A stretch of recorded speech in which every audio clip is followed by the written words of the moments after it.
Hello student, MS classes में आप सबका स्वागत है। आज हम लोग जो है कक्षा 9 का एनसीईआरटी गणित का तीसरा लेसन जो निर्देशांक ज्यामिति है, इसका ऑब्जेक्टिव प्रश्न हम लोग कुछ लिए हुए हैं।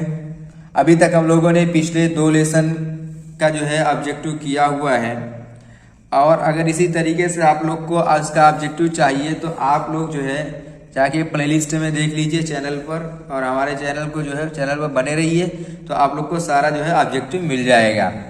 देखिएगा, ये निर्देशांक ज्यामिति में सबसे पहली चीज़ हम लोग को निर्देशांक ज्यामिति में क्या क्या चीज़ें देखनी है कि इसके अंदर निर्देशांक ज्यामिति के अंदर इसमें चतुर्थांश होता है, उसके अलावा कोटि होती है, भुज होता है। अभी जैसे जैसे हम लोग क्वेश्चन करेंगे वैसे वैसे हम लोग को इसमें क्लियरिफाई होता चला जाएगा। देखिए, पहला प्रश्न लिखा है कि एक्स अक्ष और वाई अक्ष के कटान बिंदु को क्या कहते हैं। क्वेश्चन ये कह रहा है कि जहां पर एक्स अक्ष और वाई अक्ष आपस में कट करते हैं उनके कटान बिंदु को क्या कहते हैं। तो हम ये जानते हैं कि देखिए ये हमारा क्या होता है, ये एक्स अक्ष होता है और ये हमारा क्या होता है, वाई अक्ष होता है। एक्स अक्ष और वाई अक्ष, एक्स अक्ष और वाई अक्ष जहां पर ये कट करता है इस बिंदु का नाम क्वेश्चन कह रहा है कि क्या होता है। तो जहां पर ये दोनों रेखाएं आपस में कट करती हैं उसका नाम हम लोग क्या कहते हैं, उसका जो नाम होता है उसको मूल बिंदु कहा जाता है। क्या बोलते हैं इसको मूल बिंदु कहते हैं। जहां पर दोनों रेखाएं जो है हमारी कट होती है इसको मूल बिंदु कहा जाता है।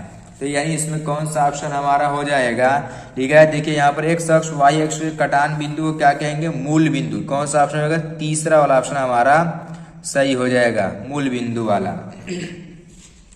अब इसके बाद आगे देखिएगा, लिखा है दूसरा प्रश्न कि एक्स अक्ष पर एक बिंदु के निर्देशांक के रूप में होता है।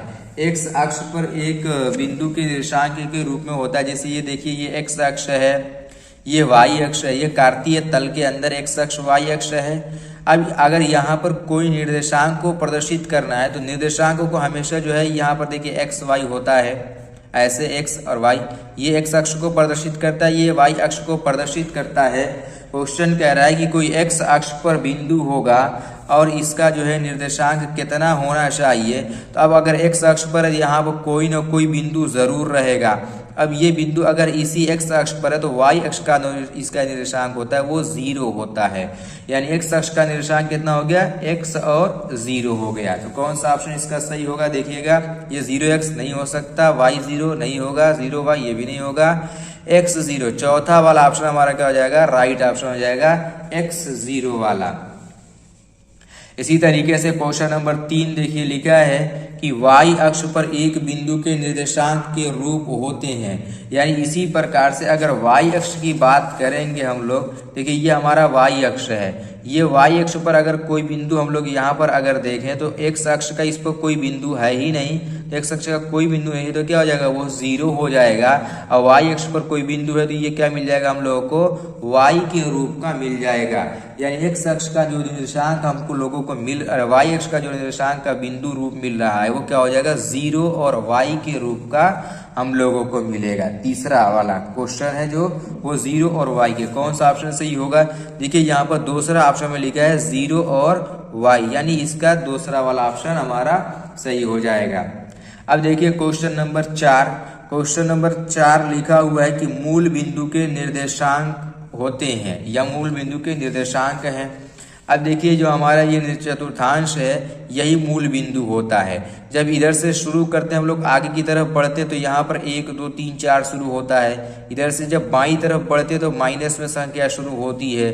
ऊपर की तरफ जब हम लोग इसमें बढ़ते हैं तो 1 2 3 4 इसमें धनात्मक बढ़ता है, और जब नीचे से शुरू करते हैं तो ये माइनस में बढ़ता है। और जो मूल बिंदु के जो निर्देशांक होते हैं, मूल बिंदु के निर्देशांक हमारा जो होता है वो होता है 0 0 होता है। मूल बिंदु का कभी भी निर्देशांक पूछेगा तो वो हमेशा 0 ही 0 होता है, इसके अलावा और कोई निर्देशांक नहीं होता है। तो कौन सा इसका ऑप्शन सही हो जाएगा, चौथे वाले का। तो जो चौथे का ऑप्शन सही हुआ वो हो जाएगा हमारा पहला वाला ऑप्शन सही हो जाएगा। अब देखिए पांचवा प्रश्न देखिए, लिखा है कि एक्स अक्ष के निर्देशांक, एक्स अक्ष किसी बिंदु की दूरी को कहते हैं। अब देखिए दूरी क्वेश्चन के अंदर पूछा हुआ है। अब जैसे यहाँ पर जैसे कि हमारा क्या एक्स अक्ष के निर्देशांक क्या ये वाई अक्ष है, एक्स अक्ष वाई अक्ष। तो अगर दूरी की बात करें तो एक्स अक्ष से अगर दूरी ऊपर की जाएंगे या इधर चाहे इधर कहीं पर भी, तो एक्स अक्ष से जो दूरी होती है उसको हम लोग क्या बोलते हैं, एक्स अक्ष से दूरी का मतलब वाई अक्ष का निर्देशांक हो जाएगा। तो एक्स अक्ष से जो दूरी होती है उसको हम लोग क्या कहते हैं, उसको जो है कोटि कहा जाता है। तो यानी इसका वाला जो ऑप्शन होगा पांचवे का वो हमारा पहला वाला ऑप्शन हो जाएगा। इसी तरीके से छठा प्रश्न देखिए लिखा हुआ है वाई अक्ष से किसी बिंदु की दूरी को कहते हैं। अब इसी प्रकार से वाई अक्ष से अगर दूरी निकालेंगे तो वो क्या कहलाएगा, वो एक्स अक्ष का निर्देशांक हो जाएगा। यानी वाई अक्ष से कोई भी अगर दूरी मिलती है तो इसका जो निर्देशांक हम लोगों को मिलेगा उसको भुज बोला जाता है। वाई ध्यान देखिएगा दूरी है, बिंदु निर्देशांक नहीं पूछा, दूरी पूछा हुआ है। तो दूरी की कंडीशन में वाई अक्ष से किसी बिंदु की जो दूरी होती है उसको भुज बोलते हैं, और एक्स अक्ष से किसी बिंदु की अगर दूरी होती है तो उसको कोटि कहा जाता है। लेकिन यदि अगर निर्देशांक की बात करेंगे, जैसे कि यहाँ पर देखिए 7वां में लिखा है कि एक्स निर्देशांक को क्या कहते हैं। निर्देशांक यहाँ पर पूछा और यहाँ पर दूरी पूछा हुआ था। अगर दूरी पूछेगा एक्स अक्ष से तो कोटि कहलाएगा, और एक्स अक्ष से निर्देशांक को अगर पूछता है तो उसको भुज कहेंगे। कभी भी ध्यान रखिएगा, एक्स अक्ष से निर्देशांक को पूछेगा तो भुज, और एक्स अक्ष से दूरी को पूछेगा तो उसको कोटि कहा जाएगा। ये हमारा देखिए 7वां प्रश्न यही पूछा हुआ था कि एक्स निर्देशांक को क्या कहते हैं, तो हम लोग क्या कहेंगे, भुज कहेंगे।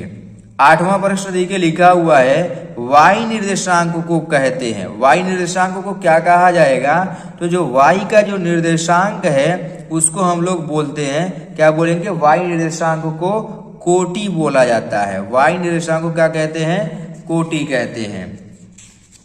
अब देखिएगा प्रश्न संख्या 9, प्रश्न संख्या 9 में लिखा हुआ है कि निर्देशांक -2 और 4 का भुज कितना है। तो भुज कितना हो जाएगा हमारा, तो हम ये जानते हैं कि जो एक्स अक्ष का जो निर्देशांक होता है उसी को भुज कहते हैं, और जो वाई अक्ष का निर्देशांक होता है उसको कोटि कहा जाता है। अब यहाँ पर एक्स अक्ष का निर्देशांक है कितना, -2 है, तो इसका भुज हमारा कितना हो जाएगा, -2, यानी पहला वाला जो ऑप्शन है ये वाला सही हो जाएगा। और इसी तरीके से अगर प्रश्न संख्या 10 देखिए लिखा निर्देशांक 2 - 3 का भुज, इसके अंदर भी भुज ही बताना है कि इसमें भुज कितना होगा। तो अगर इसका भुज देखें यानी एक्स अक्ष का जो निर्देशांक होगा उसी को भुज कहा जाएगा। तो इसका जो हमारा निर्देशांक है वो कितना है, वो 2 है। तो इसका कौन सा ऑप्शन हो जाएगा, तीसरा वाला ऑप्शन हमारा क्या हो जाएगा, सही हो जाएगा। यानी इसका जो भुज है वो हमारा तीसरा वाला होगा। इस तरीके से जो है हम लोग इसके निर्देशांक ज्यामिति के क्वेश्चन को इसी प्रकार से जो हम लोग हल कर सकते हैं। इसमें बहुत ज्यादा कोई डिफिकल्ट प्रश्न नहीं, इसमें चतुर्थांश के बारे में आएगा, इसमें भुज पूछेगा, कोटि पूछेगा, दूरी पूछेगा, यही है और इसके अलावा और कुछ नहीं है। तो उम्मीद है कि आप लोग को जो है प्रश्न सभी प्रश्न आसानी से समझ में आ रहे होंगे।